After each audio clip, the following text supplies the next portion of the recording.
Krishnanagar public library ময়দানে শুরু হয়েছে সংস্কৃতি মেলা। 15 দিন থাকছে এই মেলাটা। কাল প্রথম দিন চলে গেছিলাম। মেন উদ্দেশ্য ছিল আন্টির স্টল। আন্টি প্রথমবার মেলাতে স্টল দিয়েছে, তো ওখানে কিছুক্ষণ সময় কাটিয়ে চারিদিকটা ঘুরে দেখলাম। এটা সাংস্কৃতিক মঞ্চ। পুরো মেলাটা এই যে, তবে প্রথম দিন তাই সব স্টলে এখনো লোক এসে পৌঁছায়নি।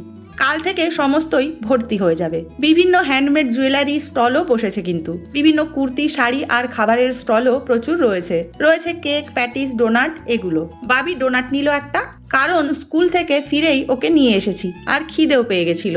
এই স্টলে বিভিন্ন স্ন্যাক্স আইটেম রয়েছে, তো ওখান থেকে 1 প্লেট চিকেন পপকর্ন অর্ডার করলাম। এই যে দিয়ে দিয়েছে। বাবি স্প্রিং রোল নিল একটা। এরপর বইয়ের দোকানটায় গেলাম। কুণাল বোস দাদাভাইয়ের সুভাষ ফিরেছিলেন বইটা এখানে দেখো রয়েছে। বাবি বই দেখছিল, তো এই বইটা নিল 250 টাকা দিয়ে। এই ছিল কালকের মেলা দেখা।